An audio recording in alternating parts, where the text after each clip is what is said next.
বন্ধুসকল আপোনালোকৰ মাজলৈ আকৌ নতুন এটা ভিডিঅ' লৈ আগবাঢ়িছো। ভিডিঅ'টো স্কিপ নকৰাকৈ সম্পূৰ্ণ শেষলৈ চাই থাকিব, কিয়নো এডিআৰই পৰীক্ষা দিয়া লাখ লাখ শিক্ষাৰ্থী পৰিব আৰক্ষীৰ জালত। কিয় পৰিব সম্পূৰ্ণ শেষলৈ চাই থাকিব।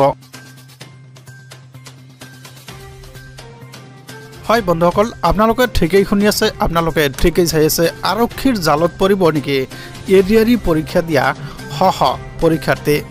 মুখ্যমন্ত্ৰী হিমন্ত বিশ্ব শৰ্মাই দিলে এই কঠোৰ বাৰ্তা। এই কঠোৰ বাৰ্তাৰ জৰিয়তে এক সকিয়নি প্ৰদান কৰিছে মুখ্যমন্ত্ৰীগৰাকীয়ে। BA পাছ কৰা সকলেও দিছে নেকি এডিআৰই চতুৰ্থ বৰ্গৰ পৰীক্ষা? ধৰা পৰিলেই কঠোৰ পদক্ষেপ লোৱাৰ ঘোষণা কৰিছে ৰাজ্যৰ মুখ্যমন্ত্ৰী ডক্টৰ হিমন্ত বিশ্ব শৰ্মাই। চৰকাৰক ফাঁকি দি পৰীক্ষাত বহা সকলো পৰীক্ষাৰ্থী সাৱধান হ'বৰ সময় হৈছে। BA পাছ কৰি যদি চতুৰ্থ বৰ্গৰ পৰীক্ষাত অৱতীৰ্ণ হৈছে, তেনেহ'লে সেইসকলৰ বাবে অতিকৈ বেয়া খবৰ। লিখিত পৰীক্ষাত পাছ কৰাৰ পিছতে এইসকলৰ বিৰুদ্ধে দিব পাৰিব খবৰ। মৌখিক পৰীক্ষাৰ পূৰ্বে এইসকলৰ বিৰুদ্ধে লোৱা হ'ব বিহিত ব্যৱস্থা। ইফালে ফেচবুক লাইভ যোগে মুখ্যমন্ত্ৰী ডক্টৰ হিমন্ত বিশ্ব শৰ্মাৰ কঠোৰ বাৰ্তা, কঠোৰ সকিয়নি প্ৰদান কৰিছে।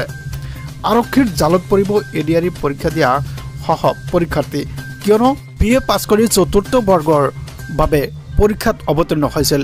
মুখ্যমন্ত্ৰীয়ে কঠোৰ সকিয়নি দিছে এইসকল শিক্ষাৰ্থীৰ বাবে। BA পাছ কৰি কিন্তু চতুৰ্থ বৰ্গৰ পৰীক্ষা দিব নোৱাৰে, এই কথা হিমন্ত বিশ্ব শৰ্মাই সদৰি কৰিছে। ধৰা পৰিলেই এইসকলৰ বিৰুদ্ধে লোৱা হ'ব কঠোৰ ব্যৱস্থা। আমাৰ লগত মুখ্যমন্ত্ৰীৰ ভাষ্য আছে, আপোনালোকক শুনাবলৈ চেষ্টা কৰিম, আপোনালোকে শুনক।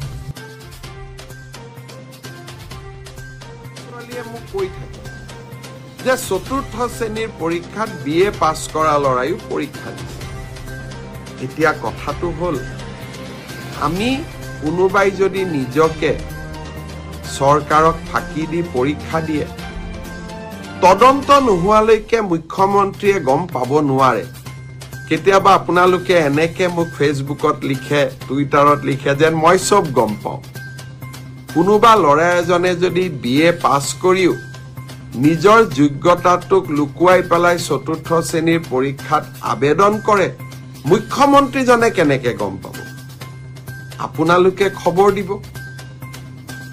আপোনালোকক আমি সুবিধা দিম যে এনে যিসকল লোকে আপোনালোকে দেখিব যে লিখিত পৰীক্ষাত পাছ কৰিছে, কিন্তু এডুকেশ্যনেল কোৱালিফিকেশ্যনক তেওঁলোকে লুকুৱাই ৰাখিছে, আমি সুবিধা দিম আপোনালোকক অভিযোগ দিয়াৰ বাবে, যাতে অৰেল পৰীক্ষা হোৱাৰ আগতে বা মৌখিক পৰীক্ষা হোৱাৰ আগতে আমি আপোনালোকৰ অভিযোগবোৰ নিৰ্দিষ্ট ইউনিভাৰ্চিটি লগত কথা পাতি আপোনালোকৰ অভিযোগবোৰ যাতে আমি নিষ্পত্তি কৰিব পাৰোঁ।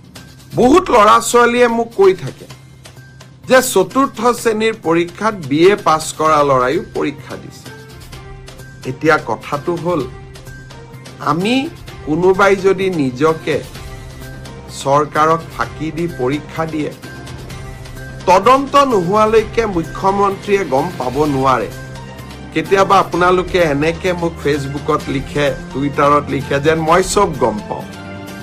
কোনোবা ল'ৰা এজনে যদি BA পাছ কৰিও নিজৰ যোগ্যতাটোক লুকুৱাই পেলাই চতুৰ্থ শ্ৰেণীৰ পৰীক্ষাত আবেদন কৰে, মুখ্যমন্ত্ৰীজনে কেনেকে গম পাব? আপোনালোকে খবৰ দিব। আপোনালোকক আমি সুবিধা দিম। ইতিমধ্যে আমাৰ ৰাজ্যৰ মুখ্যমন্ত্ৰী ডক্টৰ হিমন্ত বিশ্ব শৰ্মাৰ মন্তব্য শুনিবলৈ পালে। সদস্যত ভিডিঅ'টো ভাল পালে চেনেলটো ছাবস্ক্ৰাইব কৰি দিব, ভিডিঅ'টোত লাইক কমেণ্টছ কৰিবলৈ নাপাহৰিব। ধন্যবাদ।